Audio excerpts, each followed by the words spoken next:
Hello, hello. Welcome everyone to the Creating in Fortnite live stream. My name is Shane Callie. I'm the creator community manager over here on Fortnite Creative and UEFN. And I will be leading this live stream for those of you who I haven't met yet. Hello, hello. How are you doing today, Fortnite Create community and UEFN and UE community? It's so good to see all your faces. Welcome, welcome. Today we're going to be talking all about beans. Seriously, it's going to be all about beans. The creativity of beans, the charisma of beans, and how you can build your own bean world. So, yeah, for those of you who don't know, we have Fall Guys tools now in UEFN. And yeah, we're going to have the team on to talk all about those tools and talk about the experiences and islands that they've made, and go into detail about some verse scripts and things like that for those of you out there hungry for more verse. And yeah, it's going to be a super, super fun time. For those of you who haven't checked out the Fall Guys Islands in Fortnite, definitely do. They are super, super fun. I was having a blast yesterday playing by myself. But yeah, super, super fun. And congrats to all of you out there who have published Fall Guys Islands. You're killing it, crushing it. They all look great. But with that, I'm going to kick us off and talk quickly about some news stuff so that we can get into the details and bring the team on. I know that's what y'all are waiting for. So, yeah, let's kick off the news, Dan. Well, let's start off with we got a village. The village sample island got an update for those of you who might not have heard. Look how beautiful this is. It got a mining area, and in this blog here, you can see that they kind of worked out how it was created, the development of it from start to finish. Look how beautiful! Oh my goodness! And this is adding a side scroller into UEFN. So you can use these tools to kind of learn and create one for yourself. They go into great detail here. You can kind of see the top down that they added, all of the character design, which is really cute, and of course, the dog. And yes, you can pet the dog in the village. So definitely check out the village if you haven't yet. Super, super fun and really great for inspo. We also, of course, launched Scene Graph as an experimental feature in UEFN. This is super, super new. Creators are really excited about it. Definitely a way where you can build out areas more efficiently. I know it can be a little overwhelming for those who are new at putting things together, especially in UFN. But definitely check out Scene Graph if you haven't. Test it out. Let us know what you think. If you have any feedback, we have feedback sections on EDC and also in our official Discord. We'd love to know what you think. UE and UEFN developers alike. Let us know. Let us more. No, there's also this GDC talk inside UFN Scene Graph on YouTube if you guys want to check it out. Here, I'll even copy the link and drop it in here quick for you too, just in case. I know my lovely mods might not have it. Boop, boop, boop. But yeah, Scene Graph is pretty wild, and I know that is the thing most people are excited for since GDC. Then we have, of course, the Talisman demo updates now available in UFN. This is UE developers will recognize that this is MetaHuman. So MetaHuman has been integrated into UEFN. This is the start of it. Here is our experience or island kind of walkthrough about what it would look like if you did add MetaHuman into your game. So if you haven't checked out Talisman, look at this. Oh, beautiful, super fun. And if you have and you've been playing around with that, please share with me, Callie Shane on Twitter. I would love to see, actually X, I guess, Twitter. But yeah, I would love to see. Super cool stuff. Then we also have the Speedway Race template. So this is integrated with Verse and a template where you can utilize Verse to make your rocket racing islands or tracks more unique and add more specific different gameplay elements to it by just utilizing Verse. I know y'all were asking for that when it launched. So here it all is. If you haven't checked it out yet, definitely do if you're curious about kind of diving in and creating a track for the Fortnite community for rocket racing islands. Then we also have Notes in UEFN, a new great way to collaborate with your project feedback right there in the editor. If you haven't checked out Notes yet, definitely do. If you have, let us know what you think about it. Is it helping? Is it effective? Do you like it? Do you enjoy? Let us know. And then we also had our V3030 update. And more details are here. And then I believe we also had the V3040, which I might not have pulled in time, and I apologize for that. I was off last week. Don't judge me. And then with that, we also have the Fall Guys Islands in Fortnite with UEFN and Creative. That's where we're going to stop. We'll go into the next the update that we just had next live stream, but I want to get to the juicy part because we have a lot to talk about, and that is the Fall Guys Islands. So if you haven't checked out yet what you're capable of, or the islands that have launched alongside these tools, definitely check them out. I saw a lot of people in there playing yesterday. I know people are having really a lot of fun with the beans. So we're going to dive into a lot of details on these islands and these tools. And yeah, let us know what you think. If you have any questions, please just type question in brackets and add your question in chat as we go. We'll do our best to answer them with the different topics that come up. But if we get a ton, we'll also have to hold some for the end and try to get to them then. So get your questions ready, drop them in chat. The team's here to share. And with that, Dan, let's kick it off to the trailer for the Fall Guys Islands tools.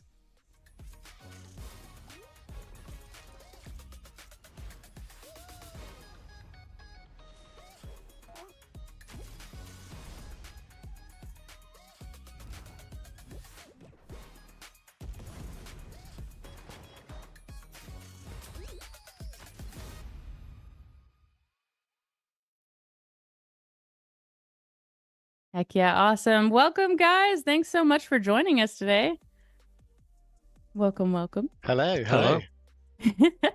We'll go through a quick little round of introductions here so everyone knows what awesome talent we have in the room. And I guess I will popcorn it too. I'll start with you, Peps. Peps. Thanks, Shane. I'm Peps. I'm lead designer at Mediatonic. I've been at Mediatonic for about 10 years.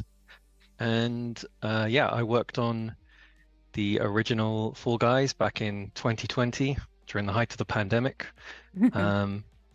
And yeah, currently I'm design lead on this initiative to get the beans into Fortnite and Fortnite Creative and UEFN, and it's all very exciting. I also did some classic Fall Guys rounds. We've got any hardcore Fall Guys fans here? I designed Seesaw, Fall Mountain, and the Whirligig.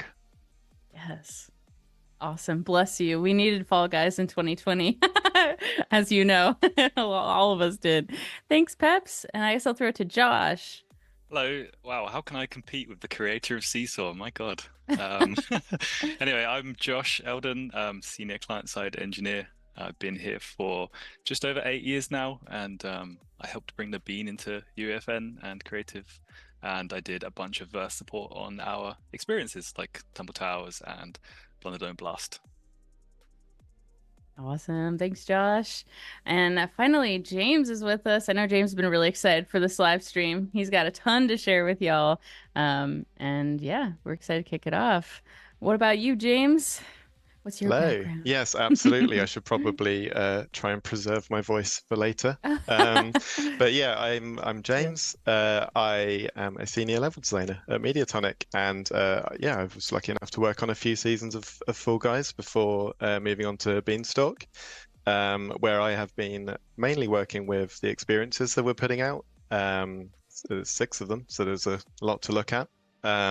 Also looking at like the kind of devices that we're looking to support and trying to support as many devices as possible with the bean, and generally looking at things like the props and that kind of stuff that we're putting out too, to make sure that like we can create some really like beautiful Fall Guys islands.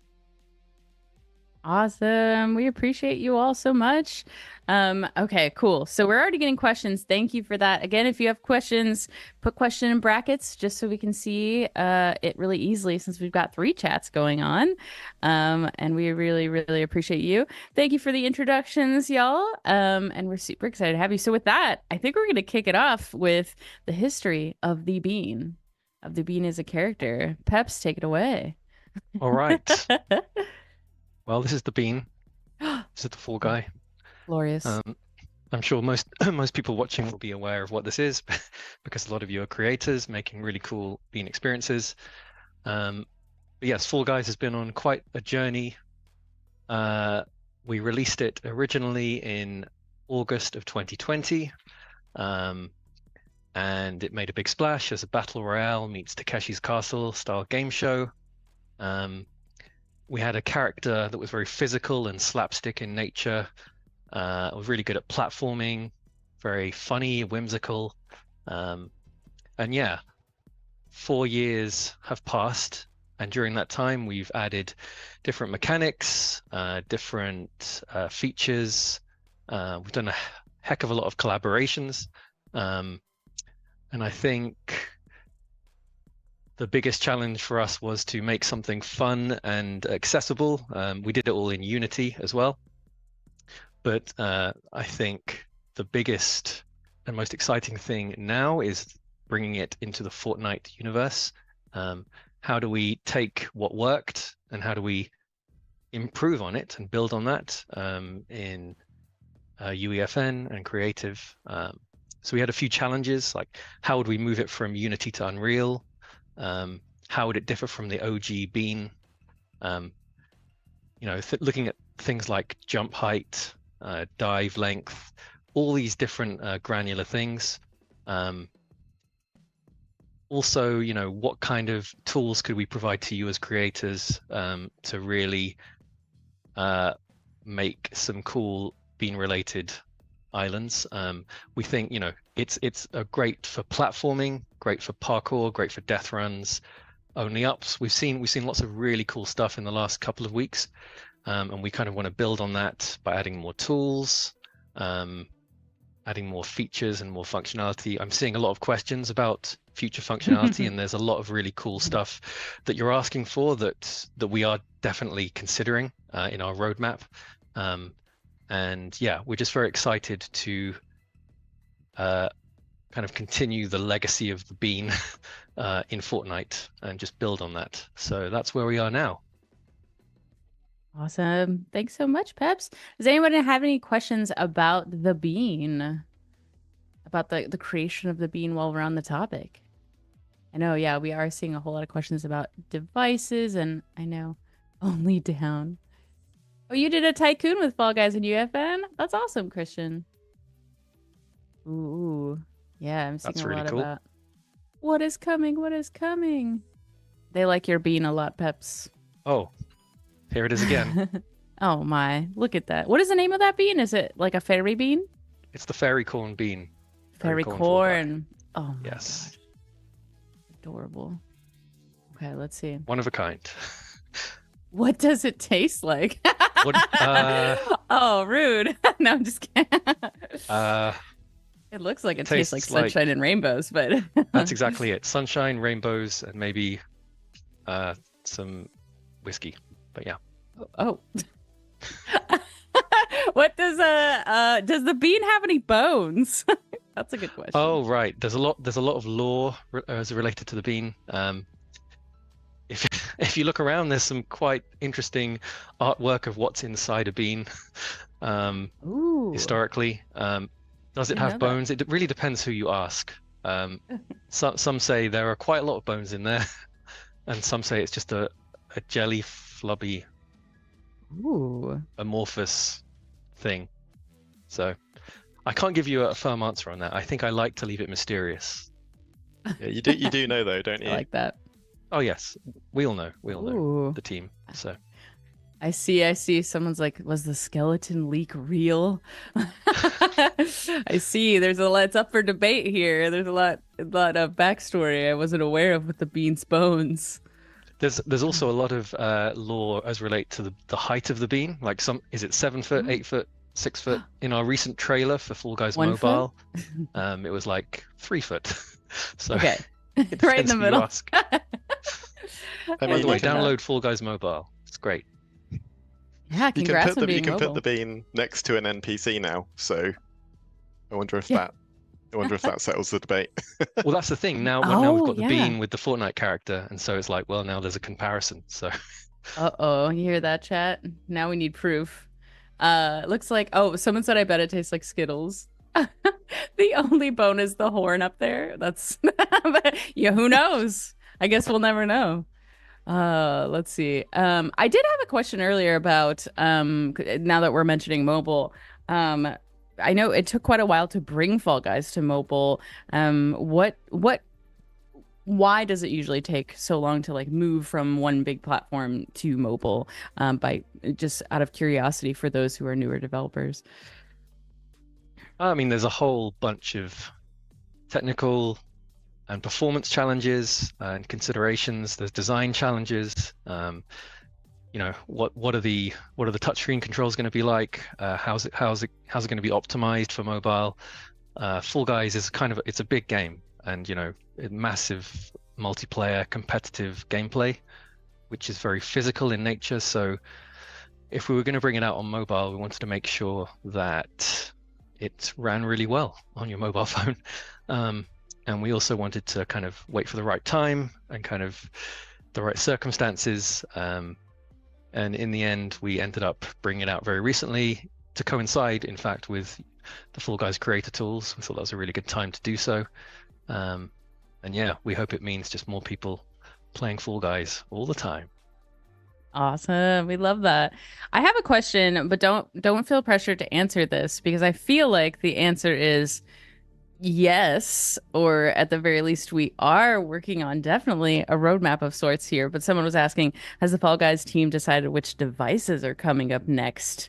I would assume we are aware of what devices we're working on, but I don't believe we can share. But we're excited. We can't share specifics, but we are working on stuff, and we've seen what people are asking for, the most popular device requests, and you know, we are definitely paying attention to that. And in our roadmap, we do plan to continuously support with new devices being added all the time. But yeah, I can't get into specifics about when exactly.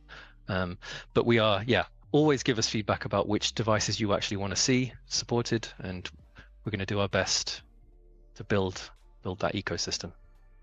Awesome. And I'm seeing a lot of questions about specifics, so we'll skip those just for now until we get to like, I know we're going to have a section in the future about kind of the future of Fall Guys and things like that, so I can throw some of those in there. So just know we're going to wait till we're on that topic, just so we stay, we've got a lot to share, so I kind of want to move on to make sure we can. But one that's kind of been seen a lot on here is bean movement. I'm seeing a lot about bean movement. Will the bean be able to do the things that beans can do and on the other platforms? How do you, without going into specifics, are we considering more like movements for the beans or more things that you can do with the beans? The short answer is yes. Obviously, in OG Fall Guys, the bean can grab. It can also dive slide. It can pull. It can push crates and other objects. These are all things we definitely want to bring into creative and UEFN, and we want to support that. And we want to go further than that. We want to bring in additional stuff as well. So yes, cool. definitely interested in those areas. See, we're all thinking about it, guys. Don't worry. If I haven't answered your question yet, don't worry. You're dropping a lot of great ones. We're just going to move forward so that we have time to talk about the details and show off some of the cool content and go into the more of the advanced topics for you all. So with that, thank you so much, Peps, for talking about the bean. And we're going to talk about the islands that launched here with the tools. And I believe James, you're going to show off the islands, right? Or is it Josh? Hello. I don't remember. Yes, it's me. I'm panicking. No, Josh, if you want, feel free to chime in. You know as much about these as I do. But yeah, so like alongside the tools that we brought out, we released 6 exciting new bean islands as well. Each kind of designed to like showcase different things, and each designed to really kind of inspire like creators and players out there, and really show what the bean's about in Fortnite, essentially. So, sorry, should I be seeing a video? Oh, here we go. Whoa. Sorry. Good job, Dan. Good job. Here we are. So first up, it's Tumble Towers. I know Tumble Towers very well because this is the game that I designed. It's my little baby. and I'm very proud of it. So Tumble Towers is all about climbing 16 floors of like various kind of obstacle challenges with different camera views and all kinds of different stuff going on. You're not going to know what's coming up on the next floor, and that's part of the charm. And so that's what we wanted to do here, is kind of put out something that was really varied and really gets people thinking about like the different types of like platforming experiences and islands that they could create using the bean. So yeah, we leaned into all sorts of like cool little features here to get the most out of this one and really just make the whole experience like as varied as possible. It's got some really like nice stuff in there, like using the cameras to create a sense of like vertigo and parallax and kind of get all that stuff in there to like really show off like the height of the tower as you're climbing up, to really get a sense of that progression as you're like getting up there. The fun little lift on the way down, so you can kind of reminisce about the fun time you had climbing the tower if you ever get to that point. And yeah, really, I think that the kind of the general gist of like Tumble Towers is to kind of show that really like the only limit is your imagination, and your memory budget for your UEFN scene, but mainly your imagination.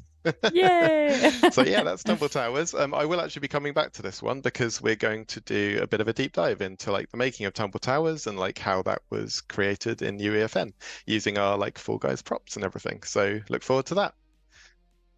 So next up, what have we got? I think we've got Bean Circuit coming up next. There it is. Yeah, so in Bean Circuit, you are looking to complete a big circular obstacle course that will loop you back around to the start. Along the way, you will encounter all kinds of crazy obstacles and just amazing, like platforming challenges. You'll have speed boosts and all kinds of things to deal with. So this was actually made in collaboration with our super good friends, Studio 568 and Spiral House, who helped us out, or basically who made, I should say, a few of the experiences or the islands that we are putting out, or that we have put out already.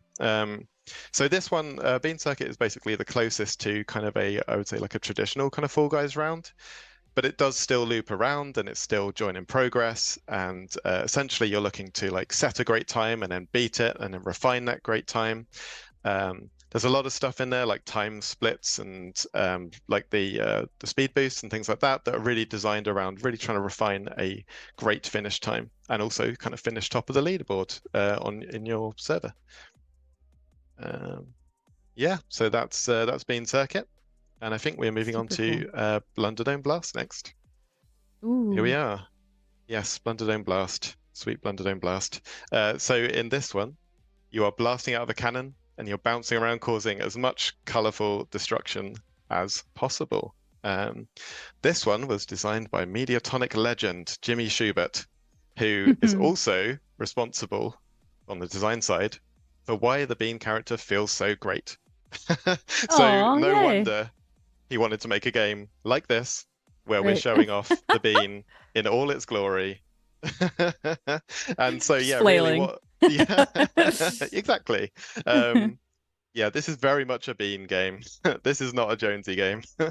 Yeah, so in the case of this one, really, I mean, you can kind of see that the focus here is to really show off like the Bean specific features.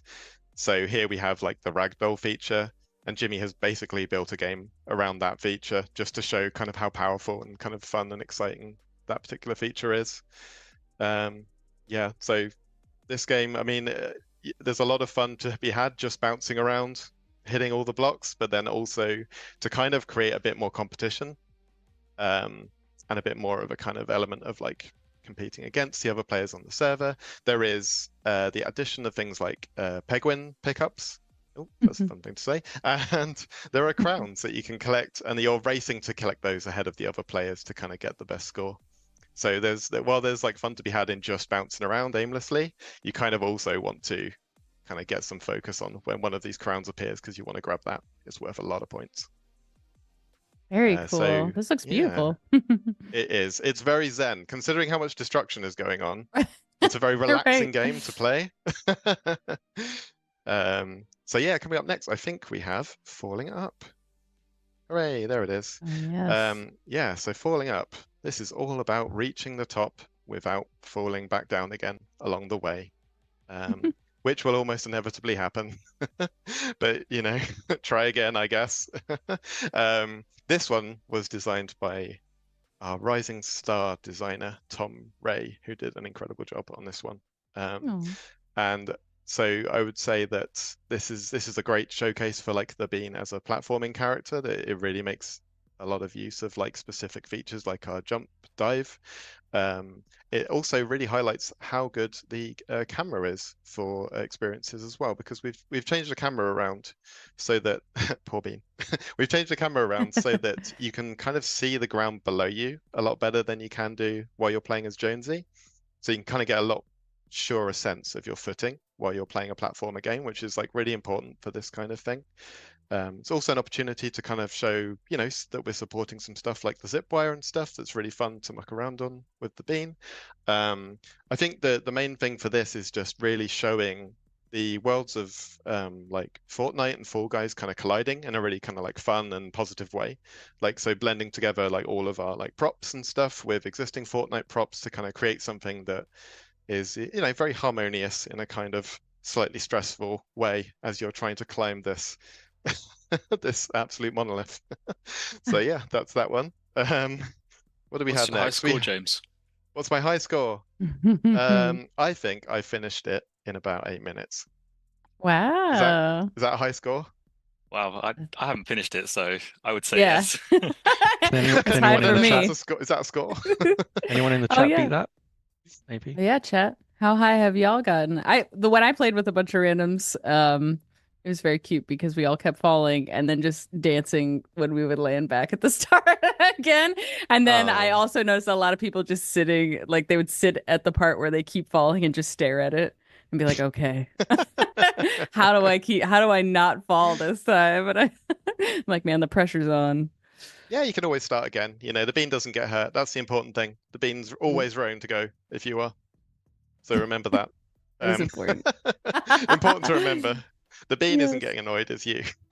It wasn't the bean's Yeah. mistake. Oh. Yeah. Oh, also, sorry, Tom would definitely like me to pass on that there are almost certainly a few Easter eggs and interesting little things in Falling Up that have almost certainly not been discovered by anyone. And he would Ooh. love to have some people discover these one day. So do please keep looking and keep poking around in the less obvious places.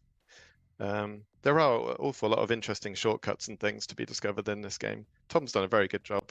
Go have a look. Go take another look if you already have had another look. Yeah, and keep So us yeah, posted. We want to know. yeah, exactly. Yeah, so that's Falling Up.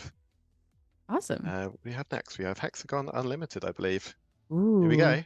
go. Yeah, so in Hexagon Unlimited, you are looking to be the first bean to collect 250 tiles without falling. So this again, actually, we have to credit our amazing friends at Spiral House and Studio 568 for creating this awesome round. And I suppose what this one really offers is that it kind of takes a classic kind of Fall Guys final round and it puts a bit of a twist on it so that it works really well in like the Fortnite kind of like environment, and that it like really works brilliantly as a standalone round where people can basically drop in at any time, at any point in the round, and still have a good chance of winning. The fact that Very like cool. you have to kind of complete the objective, you know, and it's not time based, it's all about how many tiles you can collect, means that someone can join late, they can make sure that the people ahead of them do not win, and then they can push to the front and get that win. And we thought that was very important because we certainly didn't want people to join this experience, this island, and to be waiting for the next round, which would have been kind of the obvious route to go with this, is to just play it round by round and have people wait. But that's not the most fun version of this that we could put out. So that's why we kind of thought really long and hard about the best way to kind of like reimagine this for Fortnite. Yeah, And Meta, obviously, Oops, Sorry, sorry. go on. I was just saying Meta U2 on Unreal says, "Oh, that fixes so many problems with the hexagon game mode, being able to just drop in and continually do that." Yeah. Yeah, that took us a lot of going back and forth to figure out, probably longer than it should, but we got there in the end, and now we can share it with all of you, so you don't have to make the same mistakes we did early on. We had, I mean, we went in with round timers and all sorts, and then people were joining when there were 20 seconds left, or Oh, you yeah. know, or like you know, maybe someone had the best survival time and it was unbeatable or whatever, and it felt a bit like a cursed design problem for quite a while. But we believed in it and it paid off. It's a fantastic game mode. I mean, I haven't even talked about the power-ups. The power-ups, they're so good. They change so much.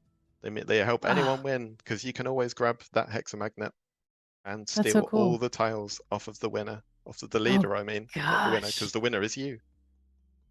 There we go. That's Hexagon Unlimited. I haven't tried this one yet, and it looks Oh, so fun. So I'm gonna you load should. this Oh, you up as soon as should. our The stream's the over. the Very Because tense. hexamagnet, the hexamagnet will make you cry. I think oh this is like the closest we have to like a kind of competitive, like arena based, like I wouldn't say deathmatch, but you know, like that real kind of like We PvP can't say kind of thing. deathmatch, not with the We bean. can't say deathmatch. We definitely can't mention deathmatch. But but I this is the can't closest we have either, to but any. This but is the here we closest we are. have to any kind of PvP. And I would say that the hexamagnet is far more brutal than any weapon Oh in man. the D word that I will not mention.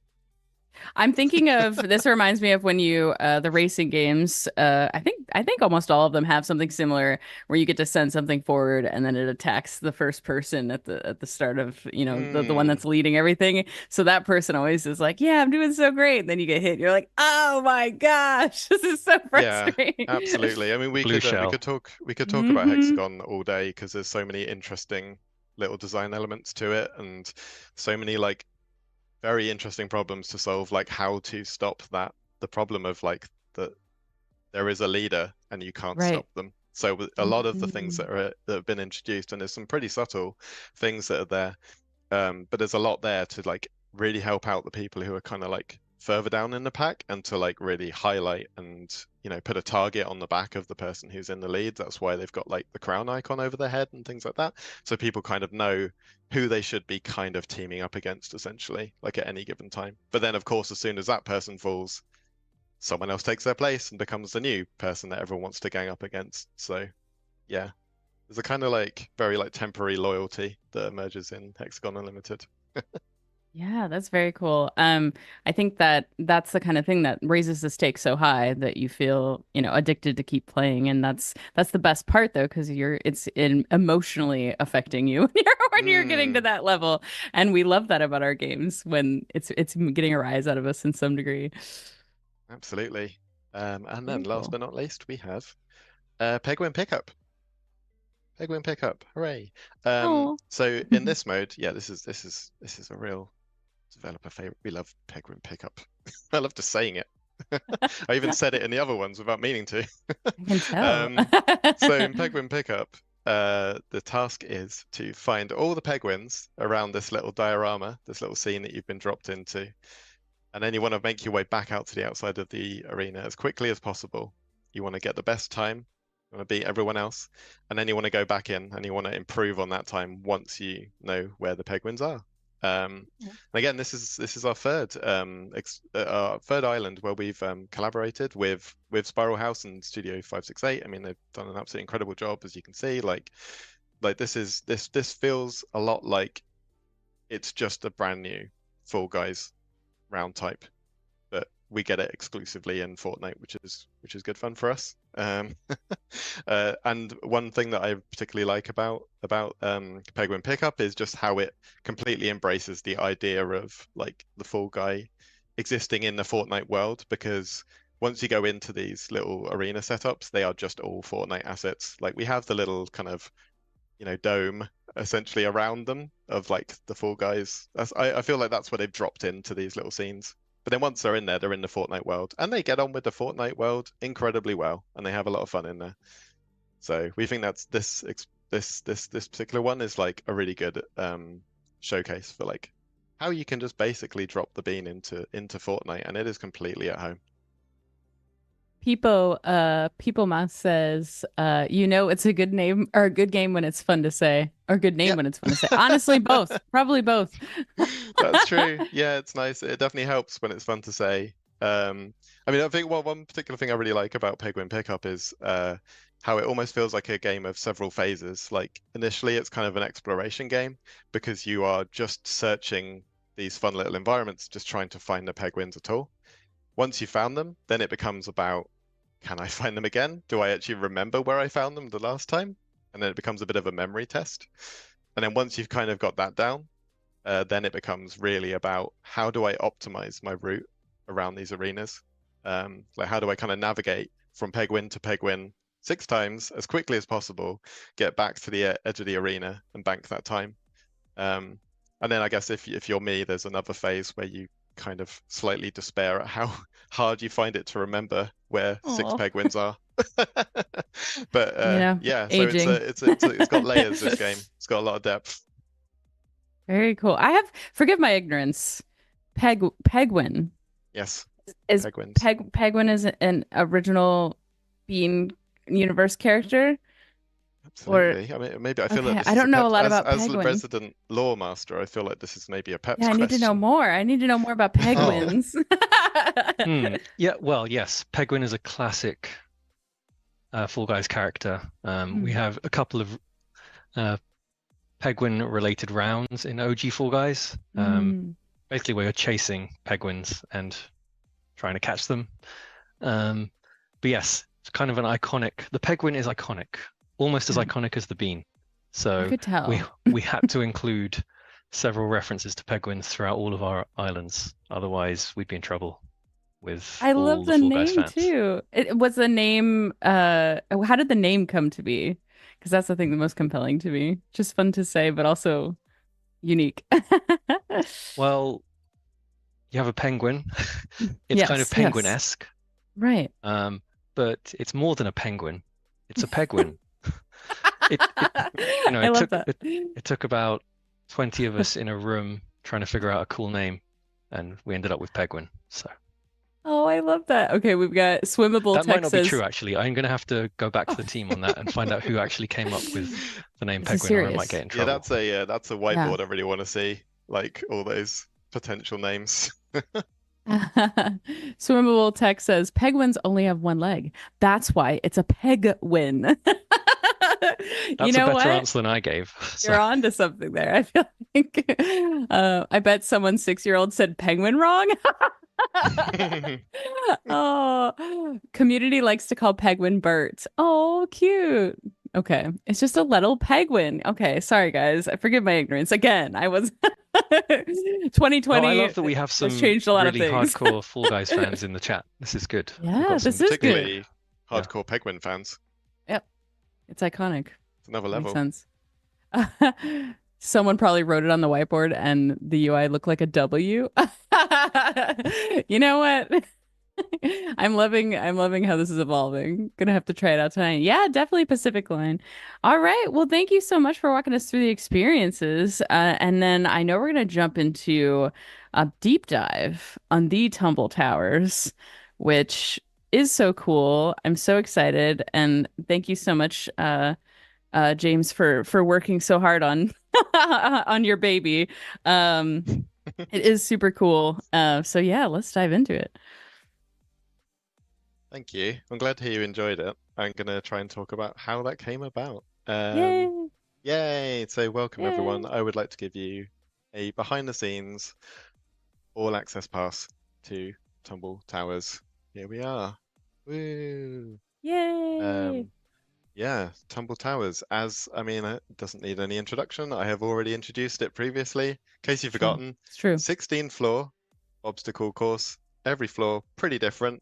There's a couple of themes we return to, but let's just say everything's different on every floor.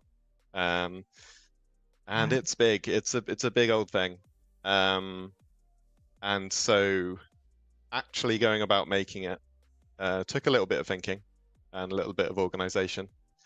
So I guess what I'm going to do is I'm going to kind of start pretty high level, and then I'm going to get a little bit more into some details, leading to eventually handing over to Josh to talk about some of the real clever stuff, the verse stuff.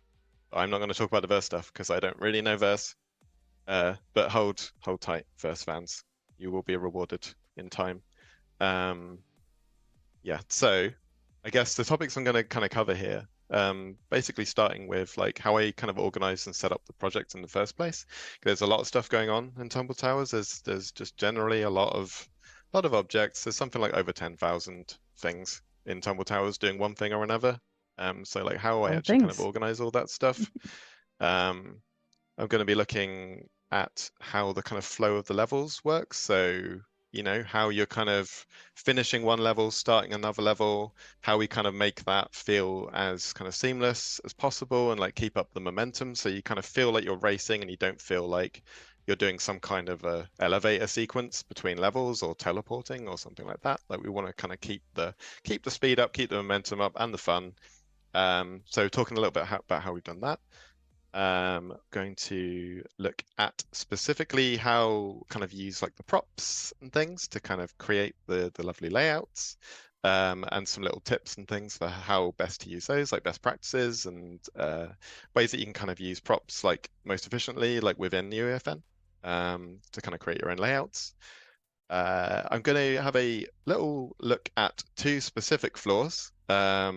I'll kind of keep you in suspense about which ones they are, but I'm going to kind of cover some like specific details on a couple of floors where I think there were some particularly interesting like design challenges to solve, or like some like kind of interesting like device setups and things that I'd like to go into. And then at last but not least, I will talk a little bit about the obstacles that are in those floors and talk about a little bit of best practice for how you like work with moving objects in UEFN before passing over to Josh to talk about verse. So yeah, I guess I'll kind of jump in and start talking about the actual structure of the project. So early on, like in prototyping, kind of found that the fun thing was to put all the interesting stuff in between the towers, come up with all kinds of interesting ideas for how you could get from one tower to the other, and then as quickly as possible, get you up onto the next floor, get you back out onto another floor, and get you starting another completely different floor and experiencing something completely different. And so in that way, I kind of approached the development looking at the towers and the levels separately. So the towers, like there's an awful lot of assets involved. There's a lot of kind of organizing, but it's a lot of like quite repeated stuff, right? So like here, I've got all my folders for all the different floors, and these are completely separate from the actual gameplay like levels in between. But if I like dig into say like tower floor 1, I've got like all the geo in a folder here. And so if I kind of select all of that and bring that to one side, where are we? There it is. So you can sort of see essentially the tower is this little setup of geo repeated essentially 16 times up the towers with little changes at the very top and the very bottom. But so I wanted to kind of settle on like what a template for this could be as quickly as possible, like during development and during prototyping.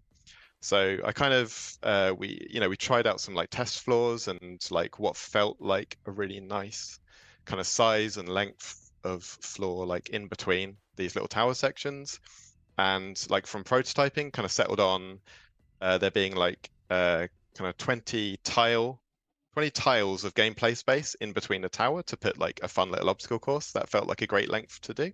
And then also moving 2 tiles upwards, because there was generally a feeling of like you wanted to be kind of moving up a little bit on each floor. So you wanted to be kind of like jumping up onto something to feel like you're progressing and to kind of all go into that general feeling of like climbing the tower.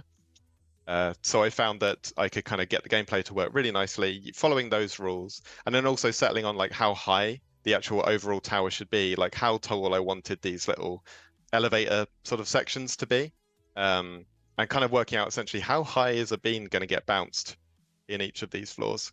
And so once we kind of settled on those numbers, we were able to settle very like confidently on like this is the tower layout. That's great, and now we can focus on like actually making the levels that go inside. So yeah, I think that's like the general kind of setup. There are like in terms of like the actual levels, again, these are all set up in their own folders. So here I've got, for example, level AA tutorial, and I've set this up in such a way that I can move these floors around. I can swap these floors with one another. We could like balance it and we could go, you know what, I think this floor should go down to, and we could just shift these things around and all the logic and everything will kind of move with them without needing to actually mess with the actual tower. Because the artist would quite like to be able to put little colors and things on the different floors. So ideally, we didn't want to shift around the actual tower geometry. We just wanted to shift around the actual gameplay floors in between. Yeah, so in terms of actually how the kind of flow works, like going from one floor to another. So here's the tutorial level. So you would kind of go through here, you get your kind of start timer going off here. You go through to the end, and then we have some volumes here that will kind of identify that you finished the level. A lot of these volumes would also lead into camera setups. I essentially had quite a number of camera setups that you can kind of see here. That are all kind of various types of cameras, like some which feel like side scrollers, some which are like isometric, some that are top down or facing the bean or whatever. So kind of depending on which floor you're on, which direction you're going in, and whether we want collision or not on those cameras, there were like different camera setups that would all be kind of toggled through as you go through these volumes. And then as you're kind of entering these spaces, like we kind of developed the nicest way possible for getting you from floor to floor as efficiently and like with the most fun as possible, and also making it clear where you need to go when you get to the next floor. I think our first iteration of these little end rooms, it had like a bouncer in the center here, and you would just kind of bounce up a big sort of lift in the middle of the scene. You would pop out the next floor, just bounce up in the air, and you would just keep bouncing on that spot until you move off. And we play tested that for a bit, and we got some feedback of like, you know what, I'm kind of going between floors, the cameras are changing, there's a lot going on. I find that I'm losing seconds trying to work out where I should be going. And so, that's why we kind of shifted the bouncer to the very far back. We put in these arrows and things that I'll talk about in a bit. And you're getting bounced up from the very back of the room up to the very back of the room above. But then we've kind of got like an angled bouncer here, which is giving you some actual kind of direction as you arrive. So this will kind of force you to move in the direction that we want you to go in for the next level. So even as the camera's changing and all that kind of stuff is happening while you're kind of progressing through these little elevator shaft things, when you arrive on the next floor, no matter where the camera's pointing, no matter where the beam's pointing, you kind of will have a sense of like what you should be doing. So we were really happy like that kind of worked out, seeming so kind of intuitive when we're kind of doing a lot between floors and we're kind of changing a lot of things. And and again, like I was saying earlier, the player doesn't really know what to expect from floor to floor. So if we can kind of help them out, then brilliant. Yeah, for those who haven't played it yet, so it's like this, James, right? Like you go up the chute, and then it does some sort of redirect where it goes boof, boof, and then like pushes you in the direction you need to be, and then the camera kind of adjusts wherever it wants to go. So it feels so good, so seamless. And then it also is like you're saying a surprise, because then where you end up, you go, oh, my camera's now in this direction, which I think I need to start running forward, or I need to do, and it's a surprise every time. It's very cool. Yeah, absolutely. It's kind of a combination of the way you get launched combined with the arrows. And I think after a while, it obviously becomes quite learned behavior because it is the same thing over and over again. So eventually, we can start being a little bit more adventurous and doing things like, for example, on floor 5, where we bring you out and actually point you towards the camera. But I think by then you kind of have sussed out how this thing works. And I think we can kind of give the player a little bit of credit and assume that they will know what they're supposed to be doing at that point. We do have a ton of questions. This is a very popular question stream. So can I just take a second? I want to see if there's any that I can kind of pull from. I know I saw one about the what was it? The gravity of it. Oh, where did you go? Oh no, sorry. We're getting so many questions that they're getting lost. It was about the physics. I could have sworn I just saw. And then no, did you leave me? Oh gosh, we're getting so many. Okay, let me see if I can find it. I am going to talk a bit more specifically like about launches and things a bit later. I found it. Oh, Okay. okay, great. Someone was wondering if there's any way to slow the momentum the beans have on moving platforms. I seem to have difficulty with beans flying when they jump off moving platforms. Oh, wow. Well, so the bean will inherit from the momentum of a moving platform. So if a moving platform's moving at a certain speed, Josh, you may want to jump in here if I'm going astray. But I No, think like you're so good. if we go to the moving platforms like up here, for example, yeah, if a platform's moving in a particular direction, then we've sort of actually put in what feels quite intuitive from a physics point of view of like the bean will actually be influenced by the movement of a platform. Like we found that, like I think in these cases, the platforms have a bit of an ease in and ease out, which means that when they get to a point where you may want to jump off, like realistically, for example, when it gets to here, you might want to step off or jump off or whatever. Or when it gets to here, it's slowed down. That momentum should kind of cease then, like it shouldn't be affecting you at that point because you're kind of on a static platform at that point. But that was a deliberate design choice actually, to like actually because when it's not there, it kind of really feels not particularly great. It doesn't feel correct somehow. Even within the bean's own definition of physics, it didn't quite feel right. But yeah, Yeah, it's interesting. I haven't seen the question, but if it's kind of presented as like a problem, that's kind of interesting. It would be interesting to dig more into it. But yeah, sorry, Josh. I guess it's worth pointing out that the bean does differ from Jonesy in that regard because Jonesy does just stay on the spot when you jump. Mm. So potentially why you're feeling it. Oh, yeah. And then someone was also asking in terms of the physics too. How exactly is the ragdoll effect triggered for the bean? Is it based on velocity and collision? It is. Yes. Cool. It's a shame we don't have Mediatonic legend Jimmy Schubert in the call because he knows all about ragdoll. But from what I do know, there is a velocity value that will trigger it. And there is also, yes, if you do kind of collide heavily with surfaces, you will trigger the ragdoll. The velocity, I think, it's either 27 or 28. I can't remember 100%. But if you're using a bouncer, if you want to definitely trigger ragdoll, you want to kind of use a value like that. It may be 27 or 28. I can't remember 100%. That's But it's right. in that kind of ballpark. Yeah. It's around that number, yeah. Cool. And is there Cool. any actual physics being used in any of the islands or just clever prop movement or rotation? All of the above. I don't know. Cool. Josh, Yeah, that's what do we think? neat. Mostly clever prop movement and rotation. Very cool. There is And then, launching. Launching is physics. oh yes, definitely.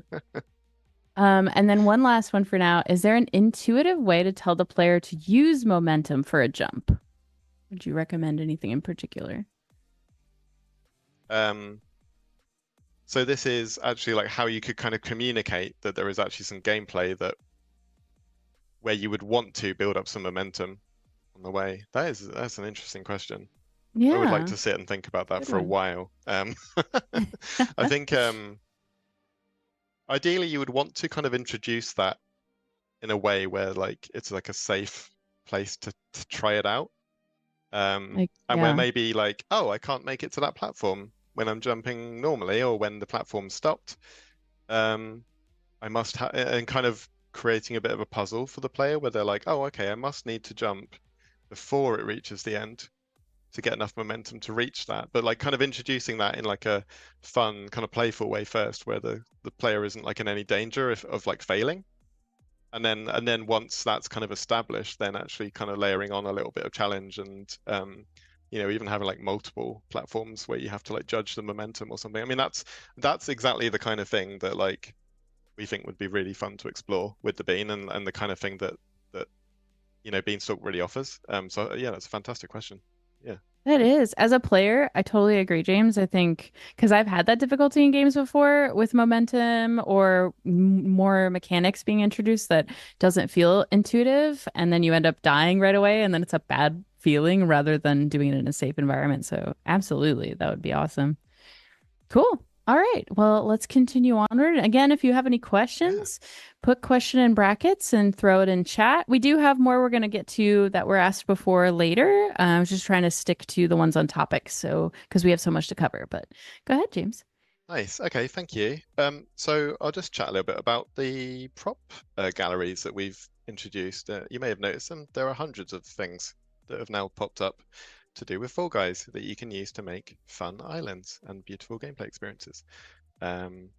So all of the props in Tumble Towers are from those galleries. I will admit there are some custom art assets where, because we do have the luxury of some art support in our team, so they've been able to come in and, I mean, I think this is like partly an optimization thing as well, of like taking something where I might have used, 50 pieces to make something, and then one of our artists will come in and go, you know what, I'm going to make a custom mesh for you, which is going to solve that. But in general, like all of this would have been doable with our galleries, and we obviously want to cover like the most common use cases. If we made a piece like this, it wouldn't serve too many purposes. It would be great for Tumble Towers clones, but not much else. So I'm just going to kind of dig into like the props a little bit and like how I tend to work with them. So like if you're in the Fortnite folder, like here in the content browser, I find the easiest way to kind of really dig into like the Fall Guys props that are available is to just go in here and just literally search for Fall Guys. You'll get all of the Fall Guys stuff popping up at that point, including the galleries. So I think the galleries are really good things to dive into if you're just trying to familiarize yourself with what is there.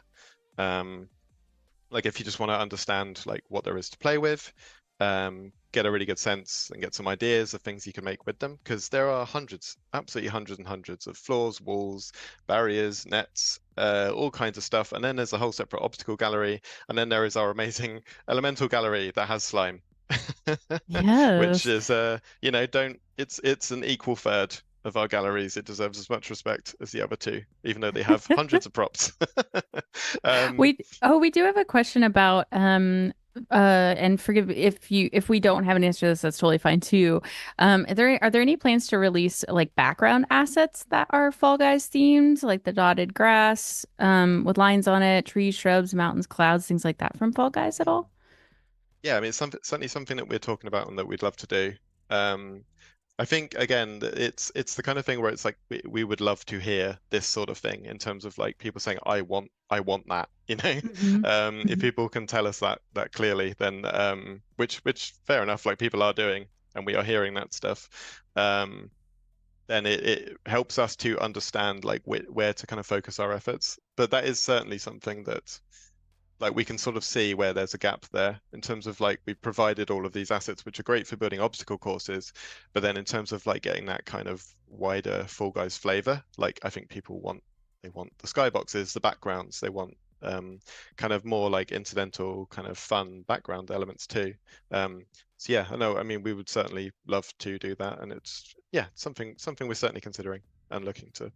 This one is a Oh, sorry, James, didn't mean to cut you off. No, I'm done.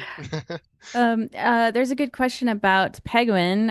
Is the Penguin or BERT inside the UEFN toolset as a mesh, or is it only for collectible coins device as shown in the Penguin pickup map? So I'm trying to think. I think the Penguin, and this is shameful, but I think the Penguin may be a custom mesh that we are using. I think you're right. If there were a petition. If enough people want Bert the Penguin. I don't know. The popularity of the Penguin and the charisma of the Penguin is shining through in these chats. I feel like certainly feeling a bit nervous, like with the response to just all the Penguin chat earlier. I was like, oh, I hope no one asks, can we use a Penguin? Because it feels so obvious now. Oh no, it's okay. Yeah, no, but if you want a noted. Penguin, let us know. Let us know in chat if you want Penguin mesh. Please do. The Penguin update. We'll have it in the roadmap. The Penguin update. Everything will be Penguin. Oh, that's too exciting. Peps, you better promise. Why did I say this? Peps, what have you done? I hope no one wants anything else except Penguins. Because that's what you get. They're all chanting Bert, Bert, Bert, Bert. Also, a shout out to I did a bit of research offline. Shout out to Rob Jackson. So he did the original design for Bert. I think an artist Shout out named to Rob. Ash also. So Oh, Rob and Ash, thank you for your Legends. service. Justice for Immortalized. Bert. wow. Look, wow, yeah. Like we don't love Bert here, Ho Yi Lee. Yeah, All Ho right. Okay, Uh, cool. We'll keep moving on. If you have more questions, drop them in there. We got still more. oh Great yeah, questions, y'all. Thanks so much. especially Penguin questions that you can That's right. you can just keep derailing this whole thing the entire time with Penguin questions. That'd be great. It's what the people want. I was yeah, I was talking about props, wasn't I? That was the Yes, thing that was happening. galleries. Galleries and things. So yes, galleries are great. They show you everything that is available. They are like looking through a catalog, which is lovely. But they do take up a lot of space in your map, and maybe you don't want them there all the time, which is certainly the case for me, knowing kind of the galleries fairly well. And so what I've found in terms of like if you just want to create a layout as efficiently and neatly as possible, then you want to kind of do the Fall Guys search in Fortnite. And then rather than loading up a gallery, just kind of continue refining that search instead. So for example, I would do Fall Guys wall, and then I get that filtered down to all the walls. And then let's say I want all the curved walls, I would just add curve, and then that's filtering things down further. So obviously this will take a little bit of understanding what is out there in the first place to be able to do that, and that's where it's useful to kind of put the galleries down and like get a sense of kind of what's going on. But I find that that's typically how I'll work, and then I'll be kind of dragging and dropping more often than not, rather than like taking things out of a gallery and moving it around and duplicating it and all that kind of stuff. So if I were to like want to add a bit of geometry to the tutorial, let's say I wanted to have like a little platform at the beginning that people can practice mantling on or something, you know, I'd kind of come into where I have this stuff, and again, Tumble Towers has got a lot of stuff in it, so I try and keep things organized. So I have a geo folder for the tutorial level. And what I'll do before I kind of work in this area, I've made a folder for the geo in this level, and I'm going to make current folder. And what this does is it ensures that anything I kind of drag and drop into the scene will automatically be added to the right folder. The only problem with this sort of thing is remembering to keep it updated so that you don't later add a load of stuff elsewhere that gets added to this folder too. But in general, it's like super helpful for just keeping things organized when you have a ton of assets that you're working with. So I guess in this example, I'll just start dragging something in. So I suppose one other thing to look at here, so now that I've got my curved walls up, I think some people would have kind of worked this out, but like there are some extra information in the naming of these things that isn't necessarily crystal clear, but we kind of had to come up with a naming convention that worked to keep everything separate and identifiable and try and be as clear as possible without getting really long. So what we have, for example, is you'll see in the first one it says curve F, and then a few along it starts saying curve H, and then it'll start saying curve Q at the end. The Fs are full height, so they are a standard kind of Fortnite wall height. The H's are half height, and the Q's are quarter height of a Fortnite wall. And then when we look at the final bit here, we have, for example, 1S, 2S, 3S. What this refers to is like a size factor. So each of these, so 1 is half of, oh, hang on, that's not gone in the right place. Oh, there we go. 1 is half of a Fortnite tile. So to get a standard Fortnite tile, this would be this piece here would be called 2 by 2, because we want to offer enough kind of granularity in like your assets that we actually offer kind of like half a tile as well, because we find that can be very useful to be able to do like a little curve that's not like a massive curve that covers the whole tile, but it's a little one that covers a little bit, and it lets you put a bit more detail into your layouts. So we were quite keen for our smallest size to actually be half a tile rather than a full one. So hopefully that's kind of helped if anyone was a little confused about the size stuff. But if I just drop this one in here, oh, actually, what I'm going to look at as well is the snap settings. I find the most common snap setting I work with is 128. This works really well for full height walls and floors and all that kind of stuff. Things get a little bit more granular if you start working with quarters and things. You may actually have to go down to 32 snap to get those correct, because they start to really get into their own metrics at that point. But here I've got my curved wall here with 128, which I'm just going to pop there. And then I want to put a floor above that. So I'm going to look for a floor curve. Let's see, where are we? And here we have all kinds of curves. I want a floor curve 1SA. That sounds perfect. I'm going to pop that in. I'm going to shift that up into position, which it goes into nicely thanks to the snap settings. And there we go. We got a wall and a floor. Super. And then last but not least, I'm going to polish this off a little bit with a ledge. Hooray! There's a little curved ledge.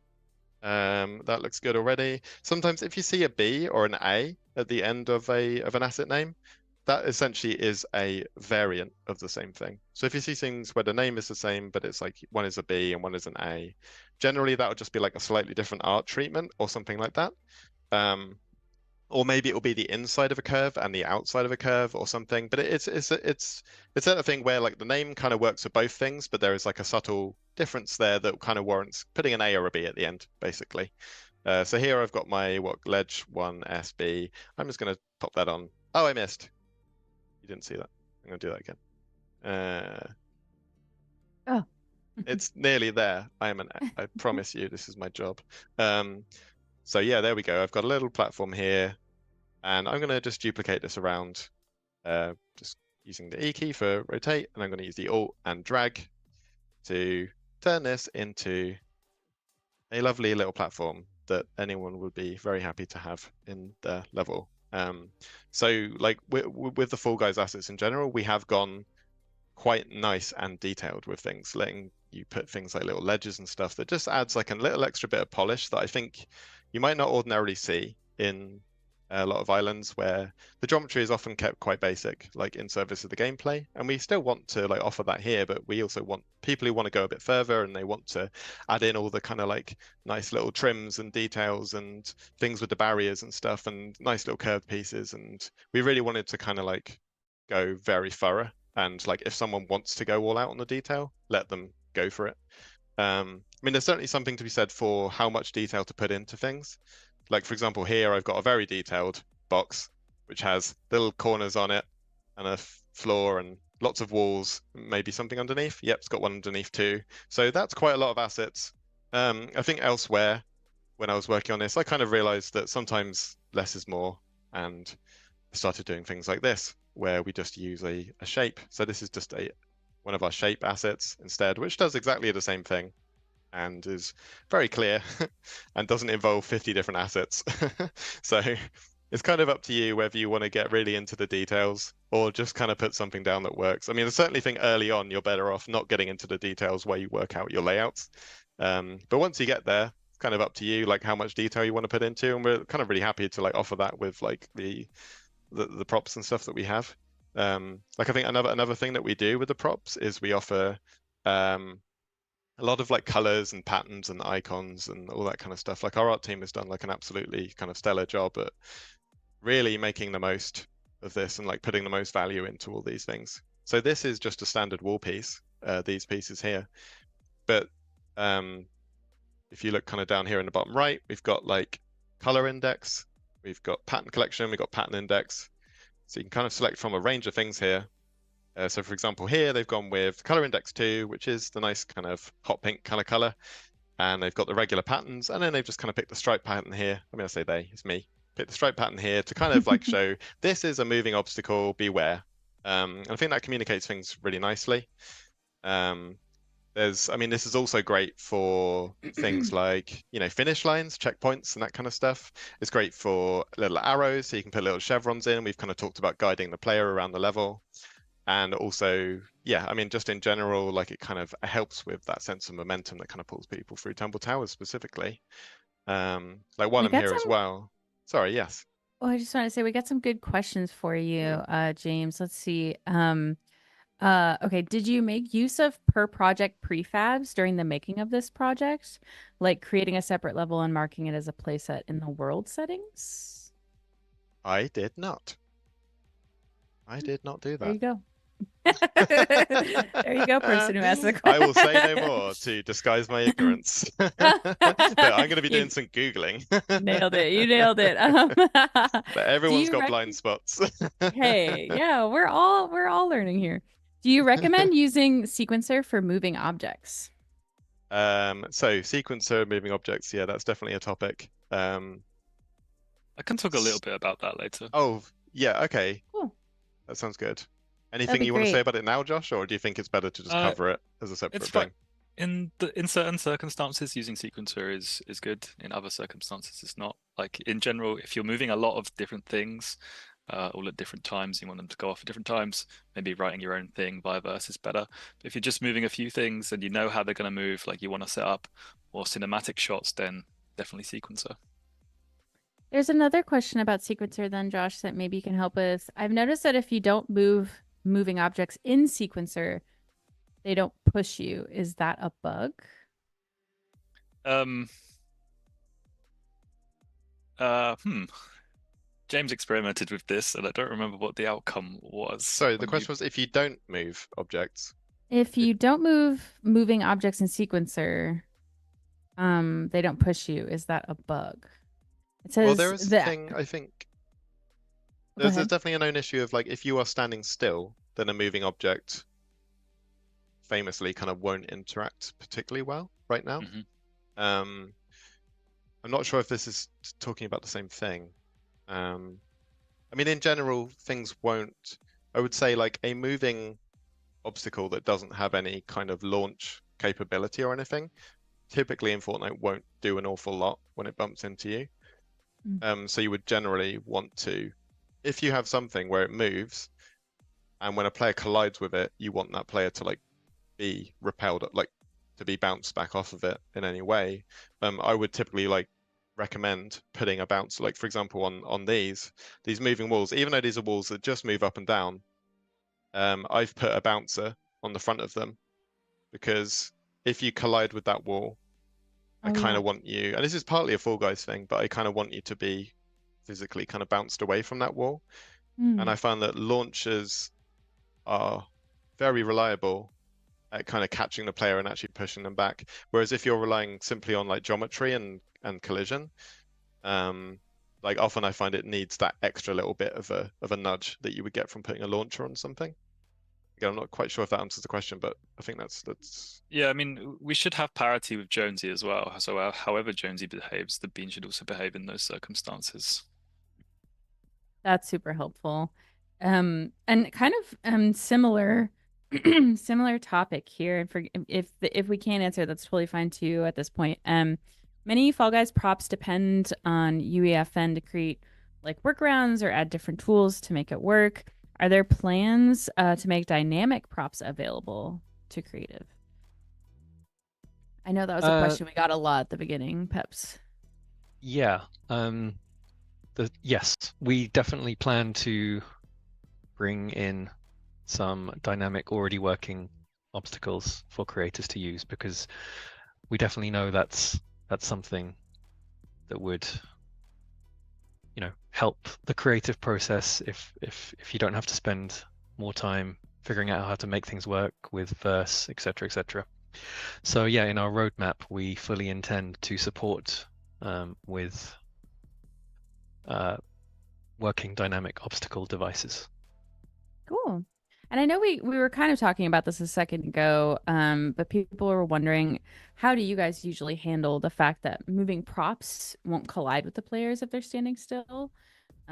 What do you recommend for kind of solving that? Is that the bounce Yeah, effect that you put? it's the thing.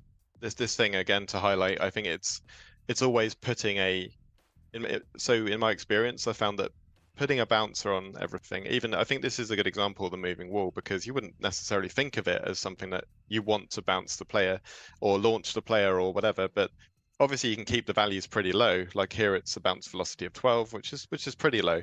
But it's enough just to kind of like physically push the player back. Whereas I wouldn't personally rely on just the obstacle, like just the geometry, the physics of the geometry and the collision to actually kind of meaningfully push the player back or away from the obstacle, whether it's whether it's moving or not. I mean, this also applies to static things, right? Like if you want something to be kind of forced back from a static object too, it's just bouncers get a lot of use. Yeah, like that makes probably a lot the of number sense. one used device for me would be the bouncer gallery, and specifically the mushroom launcher in my case. That's my favorite. There you go, Yeah. folks. How you Yeah, solve it. I recommend the mushroom launcher. mushroom bouncer or whatever it's called. It's got the most functionality. You can swap out the mesh Super to fun. anything. Doesn't have to be a mushroom. There you go. Although, why not? Could be a mushroom if you want it to be. Yeah. Are we what were Someone is asking, Yes. but I don't think we'll have the time, but it does help Roji to know that that's something you would like. Could you show how you've set up your bouncers? Is it just replacing the base mesh with your own to fit the size of the prop? Yeah, absolutely. Let's have a look now. What have we got? We've got a mushroom bouncer here on this door, for example. Let's see. Let's try and get some space. Oh yeah, and then So someone's like, yeah, really how do you remove the shape? So I've scaled up the collision. I think I've made that visible. I don't know if that was visible to begin with. And yeah, the static mesh component. You can go into the static mesh component of the mushroom bouncer, and you can remove it. And then also in the jump collision, you can actually set a static mesh for what collision you want that to use. So that can be, for example, a cylinder or a cube. So elsewhere, let's see, what's a good floor? So like floor 6, where I've got a lot of bouncers. It's kind of a good example of that. You'll just see there's a lot here. These are mushroom bouncers as well. And yeah, here I've just replaced the collision with a cylinder. So that kind of more closely matches like the shape of the actual bouncer. Mm. And I suppose like advice I give on this as well is like try and be quite generous with the collision as well. Like I wouldn't try and match it to the geometry exactly. Don't know if can't remember exactly where the option is here to, there we go, visible.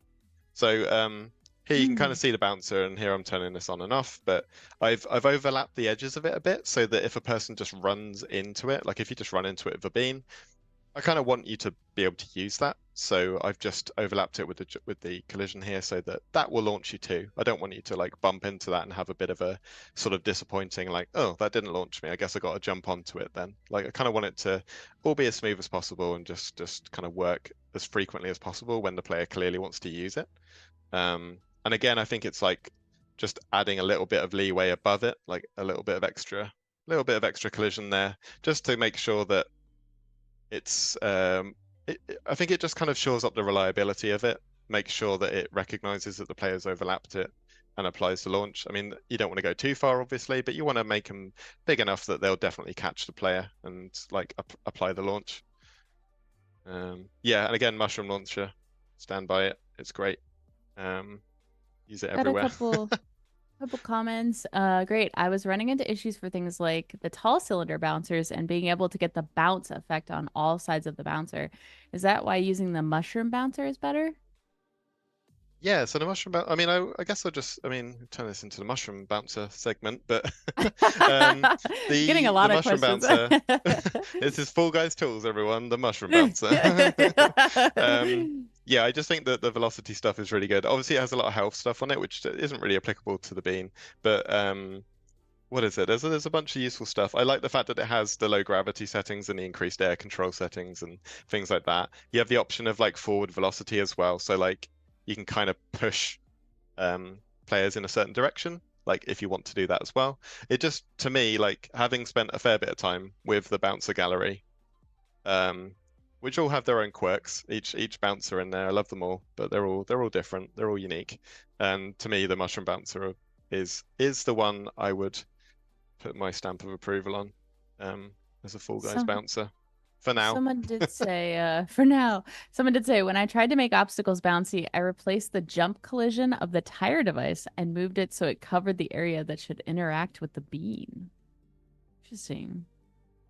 Yeah, I mean, it sounds like a fairly similar practice, really. I mean, the thing is, like all of these, there are a lot of bouncers and a lot of launchers, and they're all a little bit different. Some of them share the same settings, some of them have different settings.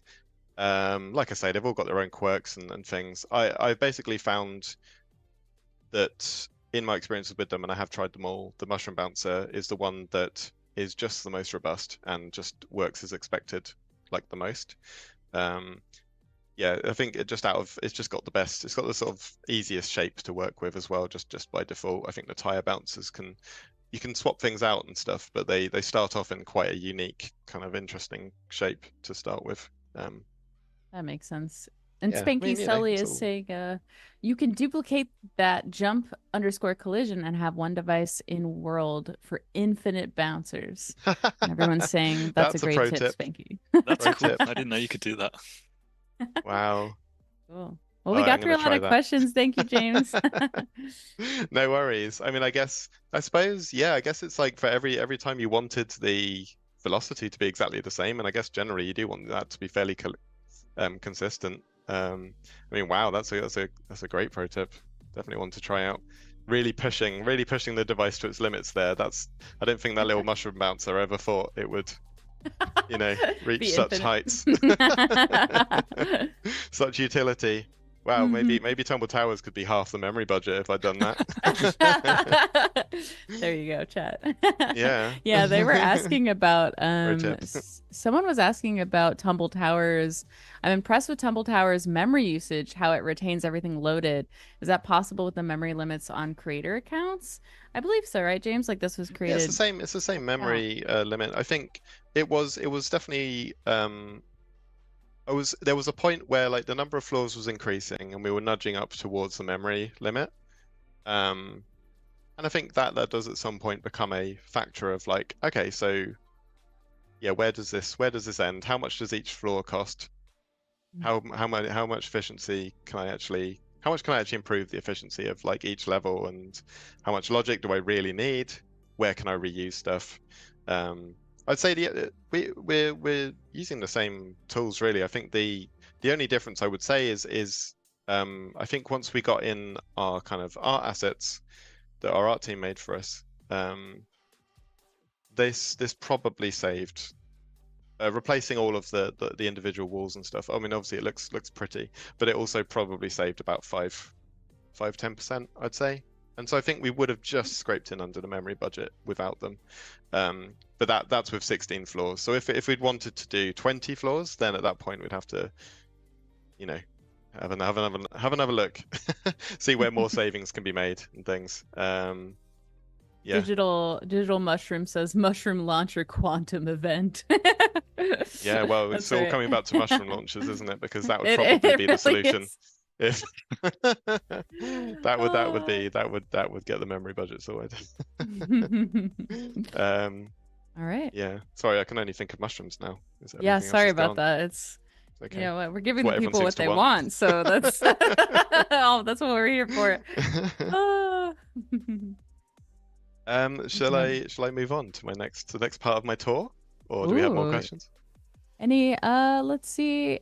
I think those are all the questions kind of about this. There's other questions. Someone asked how many beans are there a while back. Do you know how many beans there are at this point? I assume no one has that on the top of their head, but What, like ever? yeah, like ever. Infinity That's a good beans. question. I mean, yeah, thank you, Peps.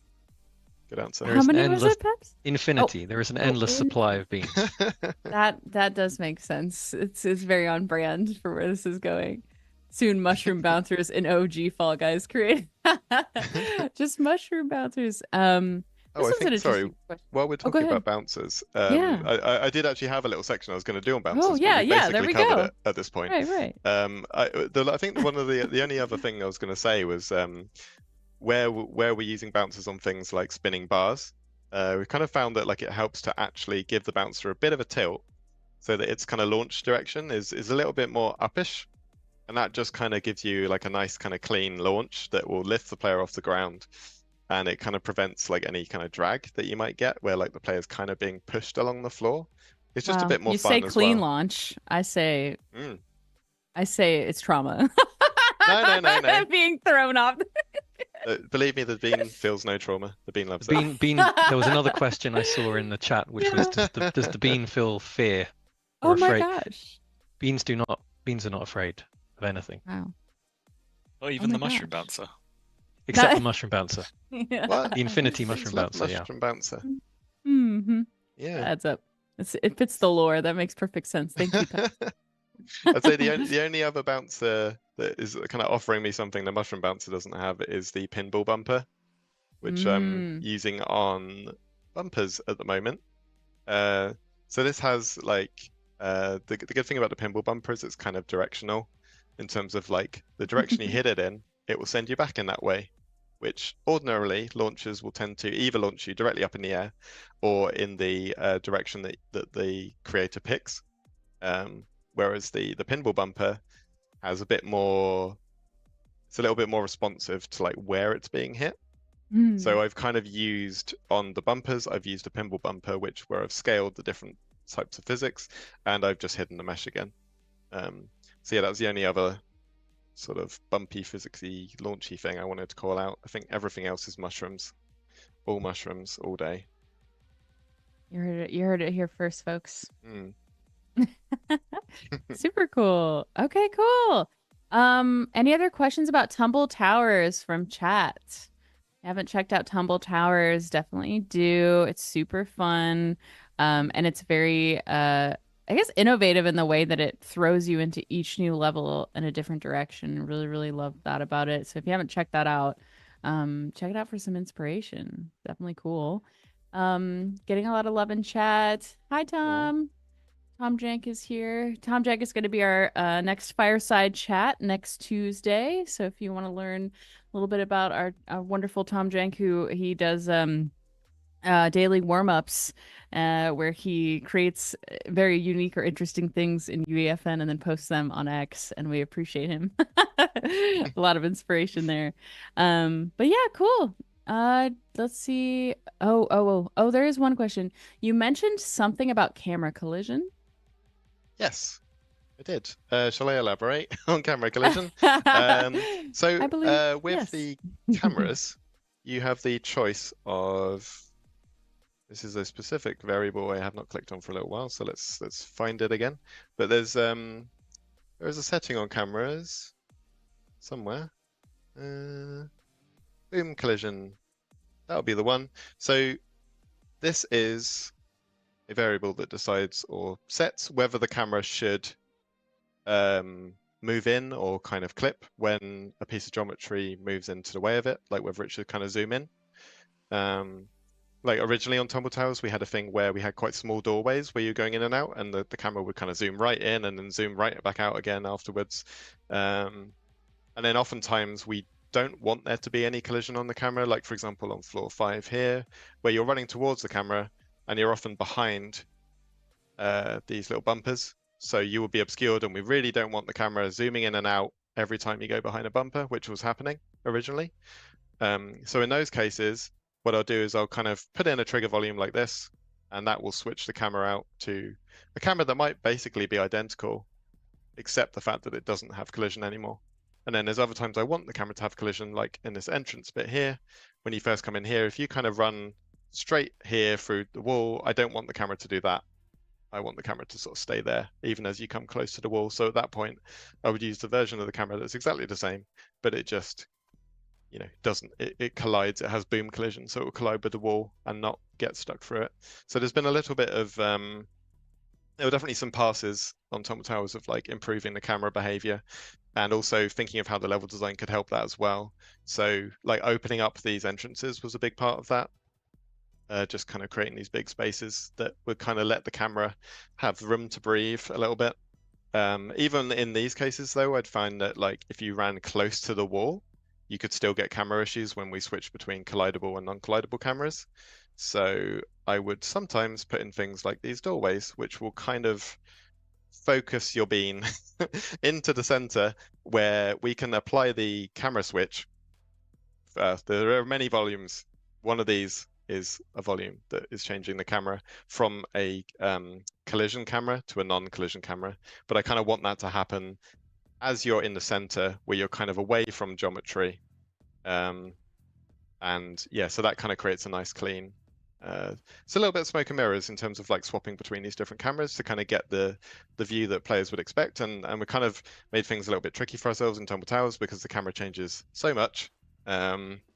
That it created all sorts of interesting little challenges. But yeah, I'd like to think that you can basically get through Tumble Towers without thinking, oh, that camera isn't doing what I need it to do. Unless you really hate the isometric cameras, which some people do, but I think they're cool. So there. Super cool. We have a few quick questions about Tumble Towers. How did you configure lighting for the Fall Guys Islands? For my own, the lighting is more pleasant art direction wise on platforms that don't support Lumen. For the life of me, I couldn't find a way to make Lumen not blow out the scene. Environmental light rig versus day sequence device. That might be more of a of I don't know if that is that relevant to the UEFN side. It's tricky. I mean, there's certainly some post-processing work and some lighting work that's gone in. Unfortunately, I wouldn't really be the person to talk about that. I think the best thing, the most I contributed was setting a time of day. In that case, so unfortunately, I'm not best equipped to answer that question. But it's something we can take away and get an answer. Maybe it's something we can share in Discord or something. Definitely. From someone who knows what they're talking about. We do have a question about the pinball bumper devices. How did you configure pinball bumper devices on the bumper pulls to have perfect cylinder collision? We tried this in our own project, but found the pinball bumper devices construction script would overwrite our custom collider. Oh, yikes. Yeah, I'm not changing the collider, and I don't think it's cylindrical either, actually. I think I've kind of stuck within the limits of what it will let me get away with, but they're actually, yeah, they are rectangular. So I think I've just basically mapped it. I'm trying to click on this thing. Where is your collision? There we go. Yeah, it's actually rectangular. So I think I have just kind of embraced that constraint and gone with it and made it as best as possible. It still, still tracks well enough to get away with it, which is what matters. That is what matters. Yeah. And Goofy says, how did you make the pink water? Did you duplicate the Fall Guys water element? I had to avoid that because it was consuming a lot of memory. Ooh. Yeah, this is a custom asset actually. This is using a custom material. So it's also technically slime. Sorry, Ooh, yes, it's slime. That's the law. It's Fall Guys slime. Yeah. Thank you, Lore Master Peps. Thank you, Lore Master Peps. I think that's that question answered. No, it's no. I'm afraid I can't give you a particularly great answer on that. We have a custom material with a fade on it and all sorts of lovely stuff for that. But I think it's quite apparent that yeah, people want good slime. So that's certainly on our minds as well. All right, cool. Sweet. Well, thank you so much for walking us through the deep dive on Tumble Towers, James. No I know problem. we're getting to the part where a lot of people have been asking for more verse content, and we've got some verse stuff to go over. So yeah, let's take it away. Yeah, thank you for your patience, everyone who was just waiting for cool verse stuff. No, it was amazing. Thank you. Okay, no pressure then. No pressure, Josh. Okay, cool. Yeah, so I can talk a bit about how we did our movement in Tumble Towers. I'm not actually in the Tumble Towers scene. I just made a very simple one just to help show off what I'm going to do here. And I say what I'm going to do, it's already done because I did it this morning. So very nice. For Tumble Towers, we created two verse scripts. One's called a rotator and one is called translator. And obviously the rotator rotates stuff, the translator moves stuff. And these two scripts are used throughout Tumble Towers. I don't know exactly how many times, maybe there's 100 to 200 instances. Maybe James knows off the top of his head, but something like that. And we went for this approach because we could have used sequences or we could have used prop movers, but it was mostly for the flexibility that verse offers in terms of adding new functionality and how easy it is to manage in the level, which is, that's super important when you have hundreds of moving obstacles. And in this level, I've actually made two very simpler versions of the rotator and the translator device, just so I can easily explain them, and it kind of has the core movement functionality that we used. And then once I've gone through that, I can briefly show the final versions that we ended up with and that are being used in Tumble Towers today. So we open the translator device simple, which is what I made this morning. You can see it's only 35 lines of code long, so hopefully that's not too scary. I didn't know exactly how technical to go with this, so I'm going to explain a bunch of things, and maybe one day I can come on again and do more advanced stuff if that's if we want that. Yeah, let us know. And if you have any questions for Josh as he goes, please put it in chat with a question in brackets so we can pull them out. Take it away.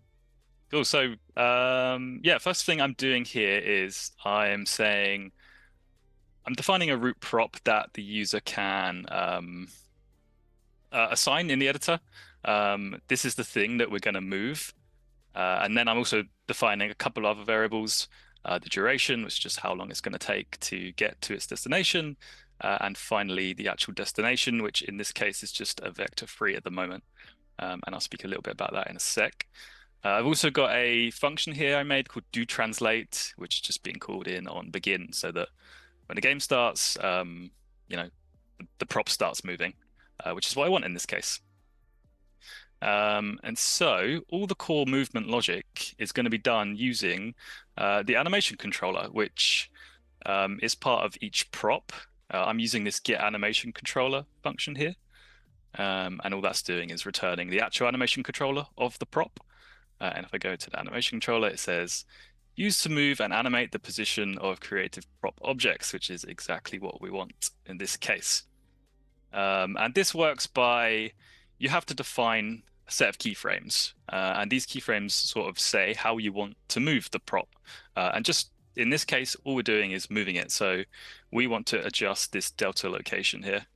And the key thing here to remember, the key thing to remember about this keyframe delta is that it's a delta. So if we look at this delta location here, get a little bit more information, and it says it's a world space coordinate with the initial position of the prop acting as coordinate 0, 0, with coordinate 0, 0 being like the important part there to remember. And so what we're doing is we're just passing it in our vector free. And if I jump to this scene, I have a little translator device simple here, and I have set the destination to be 1280 in the X. And what that's basically going to do is it's going to add this value to where the platform currently is. Oh, sorry, I forgot to mention, I've just set the root prop to be this platform here. So this is the thing we're going to move, and the duration is 5 seconds. And so what's going to happen is it's going to take the position of where this platform currently is at, which is minus 640, 640, 1280, and it's going to add 1280 in the X, because that's what I set it up to be. So this is where our first keyframe is going to take platform. And this is all I want, because I have a very simple obstacle course where you just go from here to here. Nothing like Tumble Towers. And so go back into the code. So we've set our destination as the delta location. For the delta rotation, I don't care about rotation, so I'm just going to pass in a blank rotation, which you can do by these curly braces here. The time is the duration that we've set up here, again, a user-defined variable. And finally, arguably the most important part is this interpolation type. And I say it's important because this is going to make it look good. In any game, ever, if you just give it an ease in, ease out interpolation, it's going to make it look amazing. So basically what that means is, as it starts moving, it's going to move from 0, and it's going to slowly move up to a certain speed, and it's going to slow back down again when it gets to the destination. And so it's going to give us a nice like sine wave of movement. Top game dev tip there. Always use ease in, ease out.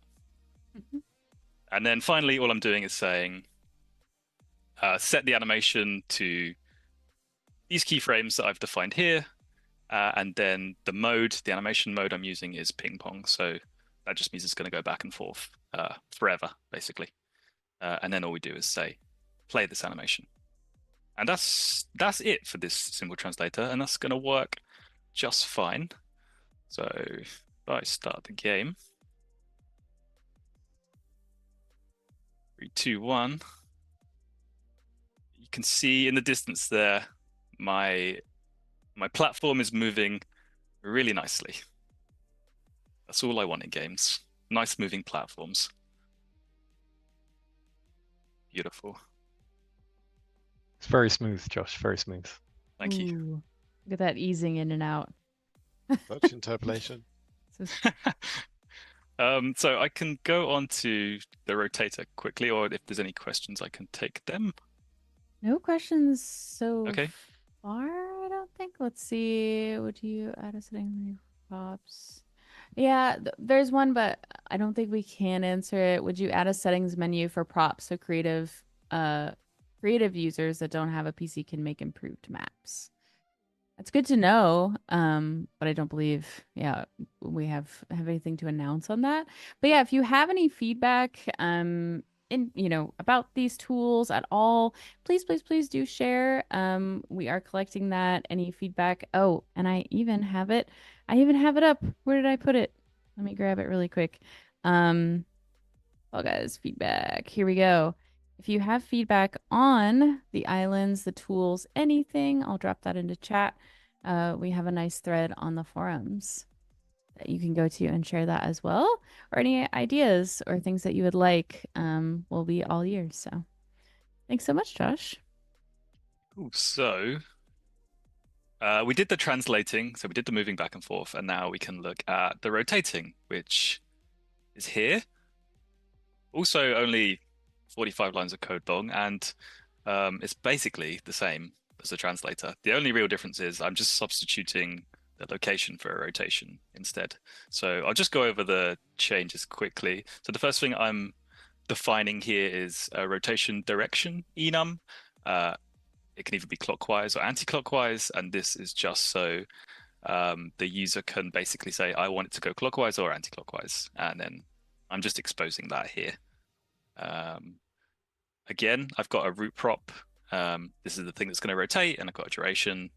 And just to note, this is a duration for a full 360-degree rotation. And then here I have a do rotate function instead of do translate, being called in on begin again. And so what I need to do first is I need to figure out, so I need to multiply the rotation direction by a certain angle. And if I go into UEFN, it's kind of easier to explain. So basically, if we go in the positive direction, it's clockwise. If we go in the negative direction, it's anti-clockwise. So all I'm doing in verse is saying, if the direction is clockwise, then give me a 1. If it's not, give me a -1. And then I am timesing that by pi float, which is just a member inside the verse digest, and it's literally just pi as a float. So it's 3.14. And so I have my angle now, and I also have a half duration defined here. And that's because for our keyframes, I'm making 2 keyframes. Because this function here, where I'm going to calculate the delta rotation, is called make rotation. This is in the Unreal Engine digest. And with this function, you say what axis you want to move on. In our case, it's Z, and you have to give it an angle in radians. And pi float, so pi in radians is 180 degrees. So we're going to move by a delta rotation of 180 degrees on the Z axis. And then we're going to do it again. So we get the full 360.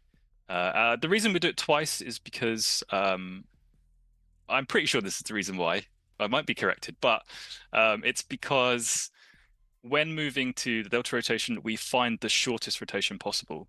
So if we try to just move 360 degrees in one frame, it's not going to rotate because we're already at the shortest rotation. It would just be 0 because we're already at 360. So we need to make a half rotation and then another half rotation so that we actually move. I hope that makes sense. And then again, I'm just setting the keyframes to be the ones I've just defined here, and I'm setting the animation mode to loop this time, so it just loops continuously forever. And you can see that over here. A nice smooth rotation. And you can jump off. And you can get momentum off of this as well. Nice. Which is cool. We do have a few questions that popped up right around when we started this segment too. Question, does each platform have its own verse device, or are you hooking them up in one array? Good question. So in this example, each platform or object has its own device, and that's the same for Tumble Towers as well, actually. But you could do it using... have some examples.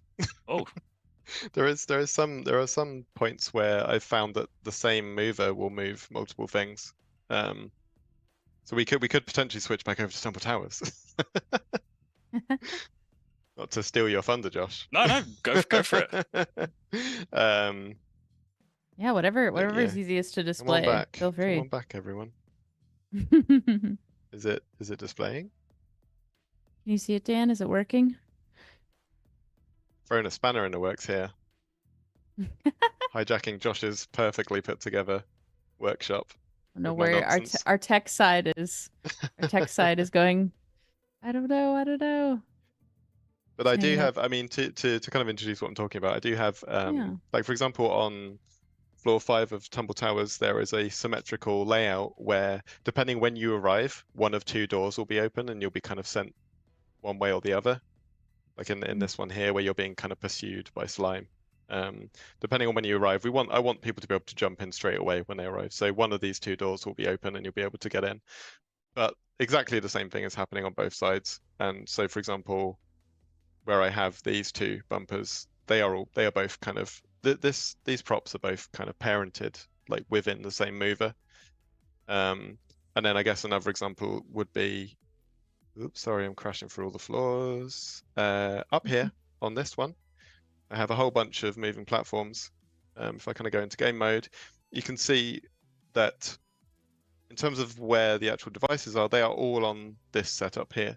And even though I've got 4 kind of different sections, 4 kind of different quadrants or whatever, it's all set up in one place. And then where I'm using the timings on these, I'm just kind of also finding where the timing on, for example, this platform here will match with the timing on this platform here. I'm just parenting all that stuff to the same mover.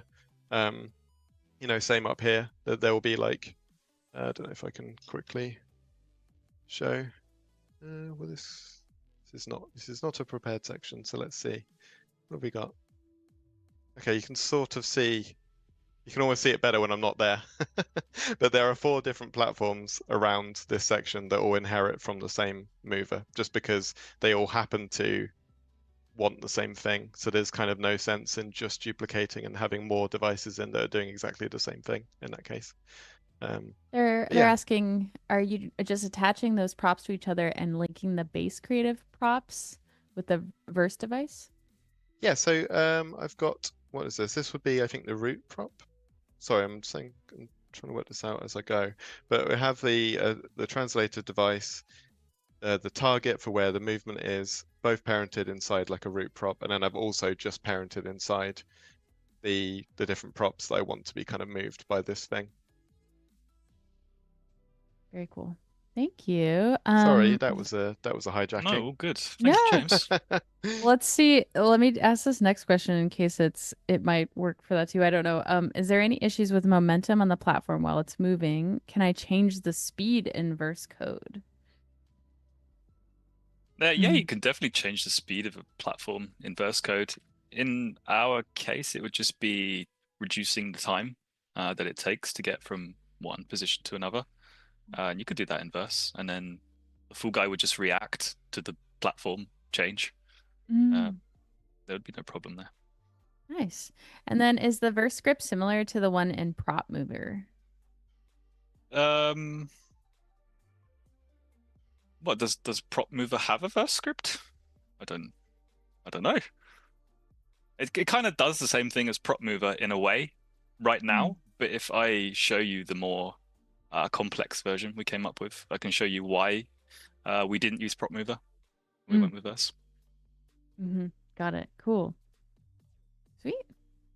I can do that right now, actually. Yeah, let's do it. So I know we're getting close to time, so hopefully you guys are okay to stay a little bit longer. I know we want to cover the tutorial we have and then do a quick blurb on the future, but yeah, just let me know. all good with me. Yeah, all good. Cool. So this is the final translator we came up with. 144 lines long, so like, only 100 more lines of code we added. And honestly, a big chunk of this is just defining more variables that like James can come in and tweak. So he has more control over what the prop is doing. I won't go through this line by line. I'll just highlight some of the big changes we made. So I've defined a couple of enums up here: move to complete type and move to type. Move to complete type is just like what happens when the root prop gets to the end of its movement. Like it resets, it ping pongs, does it stop and reset, etc. And we also have different ways of defining a target for the prop to move to. This is just really for a better user experience. I can quickly show that actually in the editor. So here so this is the translator device, not the simple one. And I've set it up so that I'm going to move to a target, and my target is this lovely gray sphere here, which is just a child of the platform itself. So what's going to happen is it's literally just going to move to where that gray sphere was, and then I can just go around in the level and just move it wherever I want, and then the verse will just say, okay, move to here this time when we run the game again. And that's kind of another reason why we did it through verse, right? You can't do this in prop mover. Prop mover is just you set a distance and it goes, whereas now we can like easily define where exactly we want it to go. And that level of detail, I'm sure it's better for level design. Not that I'm a level designer, but I expect it to be. Cool, yeah, and then confirm, yes. Thank you. And what else did we do? So we added a few triggers, just one for when the prop has started moving and one for when the prop has finished moving. This is just so that we can hook stuff off of that, like maybe you want an explosion when the prop gets to the end of its movement, and then you can just use this trigger device and you can hook up to the triggered event and then do whatever you want. This is just some setup. I added some functions so that we can show and hide the platforms. And they're just built into the prop object itself. And then the core change is really in the movement logic here. So I'm using a suspends function, which means I could call this function asynchronously, and it lets me do stuff like looping. I won't go specifically into that. I think there's a load of really good documentation on the UEFN docs if you want more info on that. And really what I'm doing is, depending on what's been set on the device in the world, firstly I'm going to grab where we need to go to. This would be the delta location. So you can give it a target like I just showed, or you can just give it a straight up transform if you want, if you don't need to give it a target. And I also had this multiple targets in here that I never got around to implementing, but we didn't need it in the end, so it didn't really matter. Then I'm just making sure we show the prop. If there's a start delay, if you want it to wait a bit before it starts moving, you can do that. Call some triggers, and then there's a nice change here actually. So this move to ease function is an extension function. So I've extended the creative prop type to have this function. And we have a mediatonic utils verse class. And in here, there's a bunch of functions that we write if we're going to use them multiple times. It's just easier than writing out the logic again in different scripts. And so the only important part you need to know is this is what it's doing. And if you'll notice, this is exactly the same as what I was doing in the simple translator device. Grabbing the animation controller, giving it some values. So all I'm doing here is just passing in those values into this function. And I'm just, setting the animation and making it play again. So you can see I've used that in multiple places here, and that just saves me having to write it out as a function in this class or multiple times. And then, yes, there's an end delay if the user has set that. And finally, we are deciding what to do with the prop based on this move complete enum, which was this thing I showed you up here. So reset, ping pong, stop, whatever. And depending on what has been chosen, we just do some slightly different bit of logic. So for reset, all I'm doing is hiding the prop and teleporting it back to the start. And ping pong is just moving back and forth. So I kind of did this manually. And what I mean by that is, in our move to ease function, the animation mode I've set is to be one shot. And one shot is once the animation has played once, it stops, rather than ping pong and looping. And the reason for that is because that then gives me like full control over what I want to do with the prop after it's finished moving. So like I could loop through this whole thing again, depending on the setting that's been chosen. And it just opens up more functionality for the designer to go in and kind of do what they want. And that's kind of it actually. We trigger a trigger when we finish moving, and we have a ball that says, should we exit? Sorry, a logic, not a ball, that says, should we exit this loop? And depending on what we have chosen the move complete to be, we may or may not exit. For like ping pong, we wouldn't exit. We would just keep going back and forth. For like resetting, we would exit, some etc. So that is the final thing we ended up with. And I'm not saying this is the best way to do this. There's multiple different ways to write this code and do it in a different way. But this is kind of what worked for us. And we kind of got here. So we started off like this, in this simple one, and we ended up with this because what would happen is during the development process, James would be like, "Oh, hey Josh, can we do this? Can we add this functionality?" I'd be like, "Yeah, we could do that." So I'd go in, I'd add it, and then James would make more levels. He'd want more functionality and be like, "Yeah, we can do that." And it just evolved over time. And the beautiful thing about this is that I didn't need to modify existing functionality. So all the things we had set up in the level still worked. Otherwise, James would have to go back and modify a couple hundred devices, which no one wants to do. And yeah, that's kind of it. I can quickly show it off in game. I mean, it kind of works exactly the same, but one thing I didn't mention is that I set up, I added some functionality so you can give it like a random start, some random durations. So we have a random start delay, a random time it takes to move, and like a random end time. So it's like it's super powerful basically. And that's kind of what we needed for Tumble Towers. And one final last point to make is that another reason we used Verse is that I can click on these objects. So if I highlight these, I can then just duplicate them, and that functionality will now all be hooked up. This will be its own device, right? This will already work. So if I click on this new translator, it's already hooked up to this one that we copied. And so copying functionality is super easy because we literally just duplicate what we already have and just adjust it. So now I can move this one like up here, and this platform is going to go up and down. And that was like super quick to implement. And yeah, that's kind of where we ended up. Sweet. Thank you, Josh. We do have a question. Do your scripts allow for props to translate and rotate? For example, could you link the same root prop and have it perform both actions? Or is there a different way you'd need to do that? That's a very good question. And you could do that. So if I hooked up the same root prop in here, one was rotating, one was translating, it wouldn't actually work right now. What would happen is one would override the other. So it'd either rotate or either translate.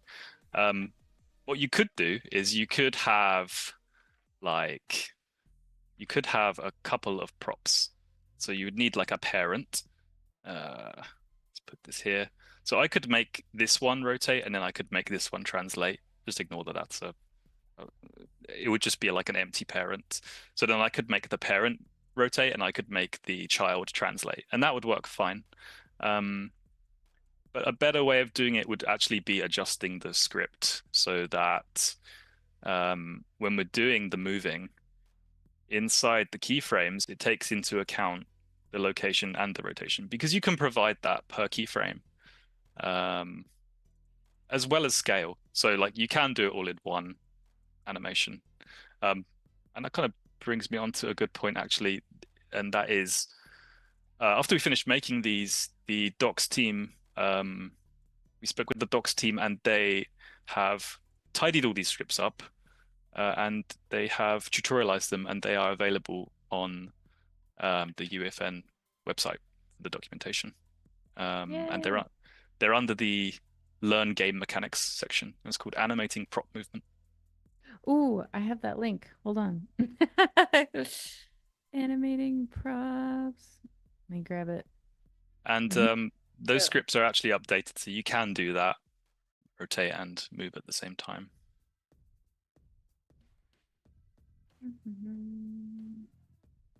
And you can Okay, also do awesome. all the functionality that was within Tumble Towers using those scripts. So go nuts. Oh, I gotta put a little space there. Wouldn't let me turn to a link. Okay, there we go. Sweet. Thank you so much, Josh. All right, cool. Well, if you do have any other questions, definitely feel free. We've got a Discord channel called Fall Guys Feedback under the Fall Guys Tools section. And I know the team is there ready to help and take feedback and also answer questions that you do have. We also have that feedback channel on EDC and the forums. So make sure to go there if you utilize that platform as well. And then with that, did we have another tutorial? We were going to show off the tutorial part, or That was kind of was it. that was it? Oh, I that think that was was the it. tutorial. Okay, so the verse scripts and then the tutorial of the verse scripts. Okay, perfect. All right, cool. Wow, with that, I guess we're gonna end with the future. What can we share? Well, this was obviously this is the launch. This is our first release, and this is just the beginning. We have a lot of very exciting stuff we want to bring to the Fall Guys tools. A lot of the stuff you're asking for in the chat is stuff we're looking at. Fall Guys dynamic devices, more Fall Guys authenticity, whether that's skyboxes or UI or audio. We definitely also want to expand the beans movement characteristics and for sure bring in things like dive slide and grab. So all of these things are things we are very keen to bring out. I can't get specific about releases, but just know that that is in our minds and everything you're asking for.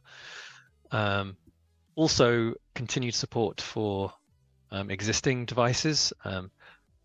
I'll probably get into trouble, but a lot of you have been asking for the VFX Power Up device. So that's quite a specific thing I'm saying there, and we're hoping to bring that to you. And other things that you've been asking for, and that will really help you get the most out of your creative endeavors. But yeah, we're very, very excited to bring more to the Fall Guys tools. Awesome. Thank you so much, Peps. A lot of love in chat. Thank you, everyone in chat from all the channels that attended today. Thank you for your great questions. We really, really appreciate your time. Again, if you want to talk to the team more, you can do that in the official UEFN and Fortnite Creative Discord. We have a Fall Guys Tools section. If you are a Fall Guys Tools or Island creator, make sure and grab your little badge in Discord as well. And for those of you on the UE side, thank you again for joining as well. Thank you for your great questions, and we appreciate you all being here. So thanks so much, team. Thanks so much, Dan. Thank you for everyone who was here and made it happen. We appreciate you, and we'll see you next week for the next stream. Thanks, everybody. Bye, everyone. Thank you. Bye-bye. Thanks, everyone. Bye.